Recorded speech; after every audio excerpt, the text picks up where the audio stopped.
ऐसे बोलें कि दिल से दिल जुड़े।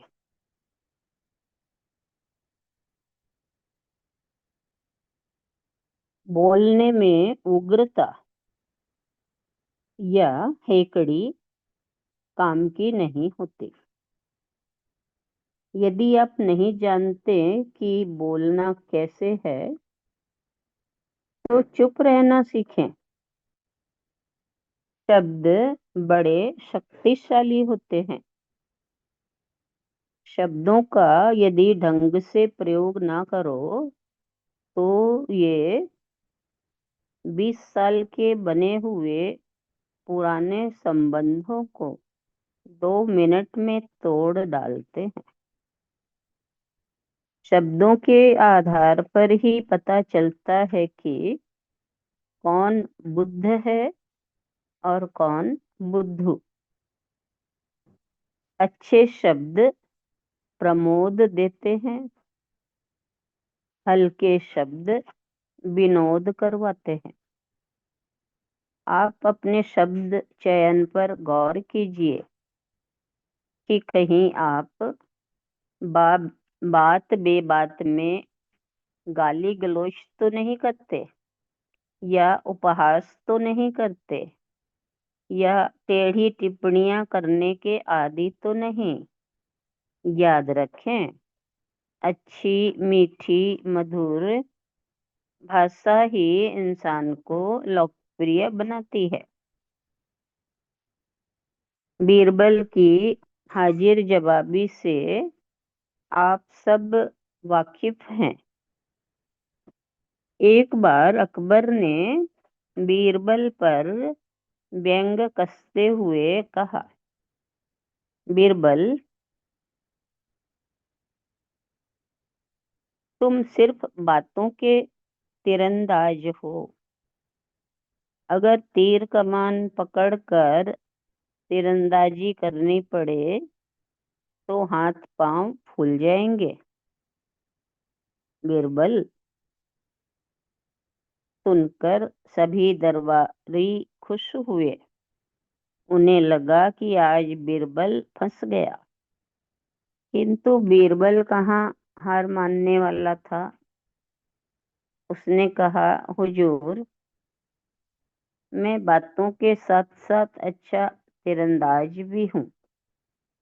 बादशाह अकबर और अन्य सभी दरबारी बीरबल के साथ मैदान में पहुंचे। बीरबल बीरबल के हाथों में तीर कमान पकड़ा दिया और कुछ दूरी पर एक लक्ष्य रखकर निशाना साधने को कहा। बीरबल ने पहला तीर चलाया तो निशाना चूक गया। वो बोला, तुरंत, यह थी मुल्ला जी की तीरंदाजी। बीरबल दूसरा तीर भी चूक गया। इस पर उसने कहा, इसे राजा टोडरमल की तीरंदाजी है।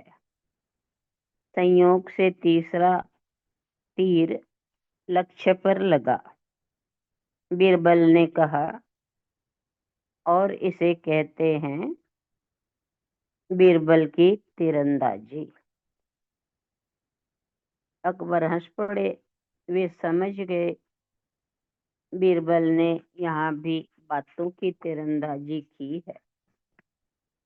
सही समय पर किया गया सही सकारात्मक शब्द का प्रयोग अपने सही परिणाम ही देता है। आप अपनी वाणी में केवल एक चीज जोड़ लीजिए, वो है मिठास। आपके जीवन में चमत्कारिक परिणाम और प्रभाव समा जाएंगे। विनम्रता और मिठास ही सफलता की मौलिक आवश्यकता है।